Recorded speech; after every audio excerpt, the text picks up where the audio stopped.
எல்லாருக்கும் வணக்கம். நான் பார்கவி, யோதா குரூப்ஸோட CEO.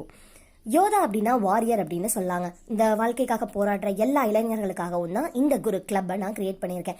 இந்த கிளப் மூலயமா நம்மளோட ஒரு ஆக்டிவேஷன் தான் என்ன அப்படின்னு பார்த்தீங்கன்னா யோதா ஆன்லைன் டியூஷன். ஸோ இந்த யோதா ஆன்லைன் டியூஷனுக்கு உங்க எல்லாரையும் நான் அன்போட வரவேற்கிறேன். இன்னைக்கு நம்ம ஃபர்ஸ்டா பார்க்க போற லெசன் என்னன்னு பார்த்தீங்கன்னா 5th ஸ்டாண்டர்டோட பருவம் 1 பாடம் 1 நமது பூமி. நமது பூமியில நம்ம முதல்ல தெரிஞ்சுக்க போற விஷயங்கள் பேரண்டம்னா என்ன, சூரிய குடும்பம்னா என்ன, பூமினா என்னன்னு பார்க்க போறோம். இந்த பாடம் நமக்கு ஒரு தந்தைக்கும் மகனுக்கும் ஆன ஒரு கருத்துரையாடல் தான் இந்த பாடம். ஸோ வாங்க பாடத்துக்குள்ள போகலாம். முதல்ல இந்த பையன் தன்னோட ஸ்கூல்ல என்ன சொல்லி தர போறாங்க அப்படின்றத சொல்லிட்டு, அப்பா நீங்க பூமியை பத்தி எனக்கு கொஞ்சம் சொல்றீங்களா அப்படின்னு சொல்லி கேட்டுறான். இப்போ முதல்ல பூமியோட தோற்றத்தை நம்ம பார்க்க போறோம். பூமியோட தோற்றம் பாத்தீங்கன்னா கிட்டத்தட்ட 4.5 பில்லியன் ஆண்டுகளுக்கு முன்னாடி சூரிய குடும்பம் வாயுக்களாலும் தூசுக்களாலும் உருவாச்சு அப்படின்னு சொல்றாங்க. இதுல நம்ம சூரிய நெபுலா அப்படின்னு சொல்லலாம். இதுதான் சூரிய நெபுலா, அதாவது நல்ல ஒரு ஒளி மண்டலமா இருந்திருக்கு. ஈர்ப்பு விசை காரணமாகவும் நிறைய சிதைவுகள் காரணமாகவும் நெபுலாக்கள் இந்த துகள்கள்ல சூரியனை மையமா வச்சு அதவே சுத்தி வந்துட்டு இருக்கு. நிறைய சிதைவுகளுக்கு அப்புறமா இது கோள்களா உருவாயிருக்கு. இதுலதான் நம்ம புவிக்கோளும் இருக்கு. இப்ப பேரண்டம்னா என்னன்னு பாக்கலாங்க. இதுதான் நம்மளோட விண்மீன் மண்டலம், கேலக்சி அப்படின்னு சொல்லக்கூடியது. நெக்ஸ்ட் பேரண்டம் அப்படின்னா அதுல கோடிக்கணக்கான விண்மீன் திரள் மண்டலங்கள், விண்மீன்கள், கோள்கள், குறுங்கோள்கள், வால் நட்சத்திரங்கள், விண்கற்கள், எரிக்கற்கள்னு நிறைய இருக்கு. இதுல பாத்தீங்கன்னா துல்லியமான அளவு இன்னும் எவ்வளோ அப்படின்னு சொல்லி இதுல கண்டுபிடிக்கவே இல்லை. இன்னும் பிரபஞ்சம் விரிவடைஞ்சிட்டே இருக்குன்னு அப்ப ஒரு 100 வருஷங்களுக்கு முன்னாடி கண்டுபிடிக்கப்பட்ட கருத்து இன்னமும் விஞ்ஞானிகளால தேடப்பட்டுட்டு தான் இருக்கு. ஏகப்பட்ட விண்கற்கள், துணைக்கோள்கள் எவ்வளவுதான் விண்ணில ஏவப்பட்டாலும் விண்ணோட நம்மளோட வான்வெளி மண்டலத்தோட எல்லை எது அப்படின்றத இன்னும் யாராலையும் கண்டுபிடிக்க முடியல. விண்மீன் திரள் மண்டலம்னா என்ன அப்படின்னு பார்க்கலாம். நட்சத்திரங்களோட தொகுப்பு, அதாவது கான்ஸ்டலேஷன்ஸால உருவாக்கப்பட்டதுதான் என்ன அப்படின்னு பாத்தீங்கன்னா நமக்கு விண்மீன் தொகுப்பு, விண்மீன் திரள் மண்டலம்.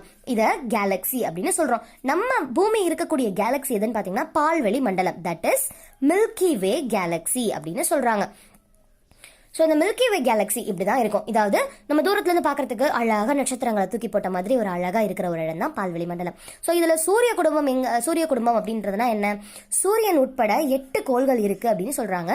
ஒரு 2-3 வருஷங்கள், குறிப்பிட்டு கொஞ்சம் வருஷங்களுக்கு முன்னாடி வரைக்கும் நம்ம 9 கோள்கள் தான் இருக்கு அப்படின்னு பார்த்திருப்போம். 9வது கோளான புளூட்டோ தனது கோள்களுக்கான நியமங்கள்ல இருந்து விடுபட்டுருச்சு. அதாவது ஒரு பெரிய எரிக்கல்லோட சேதத்தினால கோள்களுக்கான ஒரு அங்கீகாரத்துல இருந்து அது விடுபட்டுருச்சு. அதனால சூரிய குடும்பத்துல சூரியன் உட்பட 8 கோள்கள் இருக்கிறதா சொல்றாங்க. அவை என்னென்ன அப்படின்னு பாத்தீங்கன்னா புதன், வெள்ளி, பூமி, செவ்வாய், வியாழன், சனி, யுரேனஸ், நெப்டியூன். இதுல பூமி எங்க இருக்கு? பூமி தான் நம்மளோட ஐந்தாவது பெரிய கோள், 3வது இடத்துல இருக்கக்கூடியதான் பூமி அப்படின்னு சொல்றோம். இப்போ நம்ம அந்த கோள்களை பத்தி தான் பார்க்க போறோம். பூமியோட சுழற்சி 2 வகை. ஒன்னு தன் சுழற்சி, இன்னொன்னு சூரியனை சுற்றி வருது. இந்த படத்தை நல்லா பாருங்க. இதுல ஒவ்வொரு கோள்களுக்கும் ஒரு சுற்றுப்பாதை இருக்கும். புதனும் வெள்ளியும் சூரியனுக்கு பக்கத்துல இருக்கிறதுனால அது ரொம்ப வெப்பமயமா இருக்கு. அது வாழ தகுந்த கிரகம் கிடையாது. ஆனா பூமி அப்படின்றதுல நல்ல நீர், காற்று, நிலம் எல்லாமே நம்ம வாழ தகுந்த இடம் அப்படின்றதுனால பூமியை நீர்கோள் அப்படின்னு சொல்றோம். நம்ம வாழ்ந்துட்டு இருக்கிற கிரகம். அண்ட் வியாழன் தான் இருக்கிறதுலே ரொம்ப பெரிய கிரகங்க. இந்த சனி கிரகம் வளையங்களால உருவாக்கப்பட்டிருக்கு. யுரேனஸும் நெப்டியூனும் சூரியனோட பாதையில இருந்து ரொம்ப விலகி இருக்கிறதுனால அதை நம்ம உறைந்த கிரகங்கள் அப்படின்னு சொல்றோம். இந்த வெள்ளியும் பூமியும் இரட்டை கோள்கள் அப்படின்னு சொல்லப்படுது. ஏன்னா கிட்டத்தட்ட அதுங்களோட டிஸ்டன்ஸ் பாத்தீங்கன்னா ரொம்ப பக்கமா இருக்கும். வெள்ளி நம்ம morning star or evening star அப்படின்னு சொல்லுவோம்.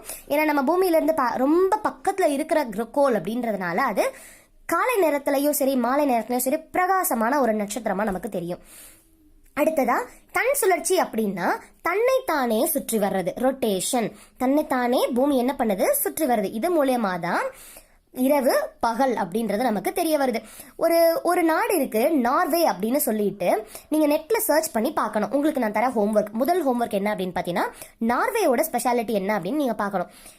சரியா? நெக்ஸ்ட் பாத்தீங்கன்னா சூரியனை சுற்றி வலம் வருதல். இத ரெவல்யூஷன் அப்படின்னு சொல்றோம். அதாவது தன்னைத்தானே சுற்றி வர பூமி இந்த சூரியனையும் சுற்றி வருது. அதாவது அதோட சுற்றுப்பாதையில சூரியனையும் சுற்றி வருது. இதை இப்ப நம்ம பார்க்கலாம்.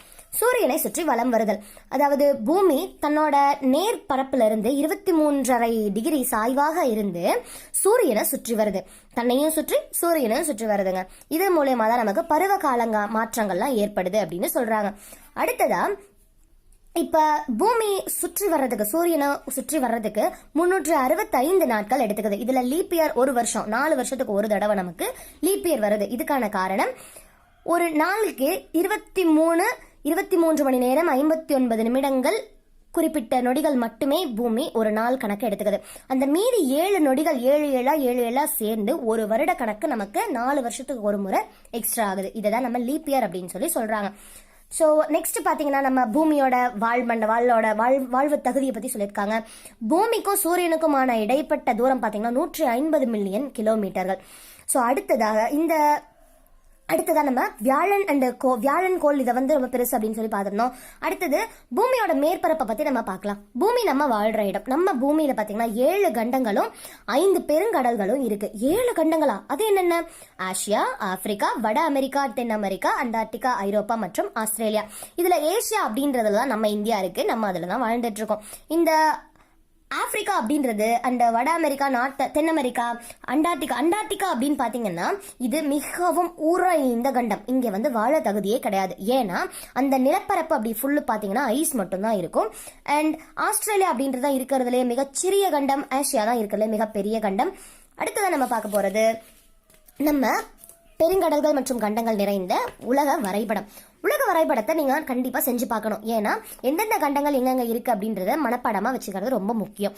ஸோ பசிபிக் பெருங்கடல் ஒரு ஒரு ஒரு கருத்து என்ன அப்படின்னு பாத்தீங்கன்னா, இந்த உலகம் ஆரம்ப காலத்துல கிரேக்கர்கள் மூலியமா கோப்பர்னிக்கன் தியரி, டாலமியோட தியரி இவங்கெல்லாம் எப்படி இருக்கும் அப்படின்னா உலகம் தட்டையானது அப்படின்னு சொல்லி கண்டுபிடிச்சிருந்தாங்க.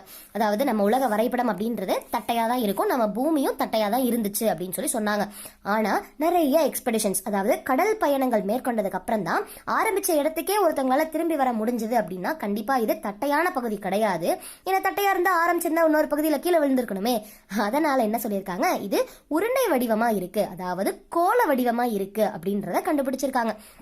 இப்ப யோசிச்சு பாருங்க, அமெரிக்கா எப்படி இங்க இருக்கிற ஜப்பான்ல பாம்பு போட்டிருப்பாங்க, ஹிரோஷிமா, நாகசாகி. யோசிச்சு பாருங்க. ஏன்னா இங்க இருந்து இவ்வளவு தூரம் போனது கிடையாது. பூகோளம் கோள வடிவத்துல இருக்கிறதுனால அமெரிக்காவோடதும் ஜப்பானும் பக்கத்துல தான் இருக்கு அப்படின்றத நம்ம உணரணும். ஸோ அடுத்தது பார்த்தீங்கன்னா நம்ம கண்டத்தோட மேற்பரப்புல பல வகையான நிலத்தோற்றங்கள் இருக்கு. அவையில சமவெளிகள், பீடபூமிகள், மலைகள், கடற்கரை சமவெளிகள், பள்ளத்தாக்குகள், பாலைவனங்கள், தீவுகள் இவை இருக்கு. நம்ம உலகிலேயே மிக உயரமான சிகரம் எவரெஸ்ட் அண்ட் இமயமலையில தான் அது இருக்கு அப்படின்னு சொல்றாங்க. எவரெஸ்ட்ல கூட ஏறிடலாங்க, ஆனா கைலாய மலையில இது வரைக்கும் ஏறினதே கிடையாது அப்படின்றது குறிப்பிடத்தக்க ஒரு விஷயம். அதுக்கப்புறமா 5 பெருங்கடல்கள், பசிபிக் பெருங்கடல், அட்லாண்டிக் பெருங்கடல், இந்திய பெருங்கடல், தென் பெருங்கடல் அதாவது சவுத் ஓஷன், அண்டார்டிக் பெருங்கடல் அப்படின்னு இதை சொல்லலாம். ஆனா ஓவரால் சவுத் போர்ஷனை கவர் பண்றதுனால இதை நம்ம தென் பெருங்கடல்னு மட்டும் சொல்றோம். அண்ட் ஆர்டிக் பெருங்கடல். ஆர்டிக்லயும் நிலப்பரப்பு கிடையாது. நம்மளோட தென் துருவம் மற்றும் வட துருவமா இது இருக்கிறதுனால துருவங்கள்ல நம்ம வாழ தகுதி இல்லை. ஏன்னா அது ஃபுல் அண்ட் ஃபுல் பனியால உறைந்திருக்கிற இடங்கள். நம்ம பூமியில 71% நீர் இருக்கு, 29% நிலத்தாலையும் இருக்கு. இந்த 71%த்துல 96.5% உப்பு நீர் இருக்கிறதாவும் 22.5% நன்னீர் அதாவது ஃப்ரெஷ் வாட்டர் இருக்கிறதுனாலையும் வெறும் 1% மட்டுமே நம்ம பயன்படுத்தக்கூடிய தண்ணீர் இருக்கு.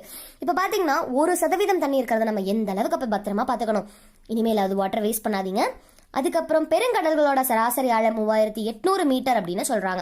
இதுல மரியானா ட்ரெஞ்ச் அப்படின்னு சொல்லப்படுற பசிபிக் பெருங்கடல் இருக்கிறது தான் ஆழமான பகுதி அப்படின்னு சொல்றாங்க.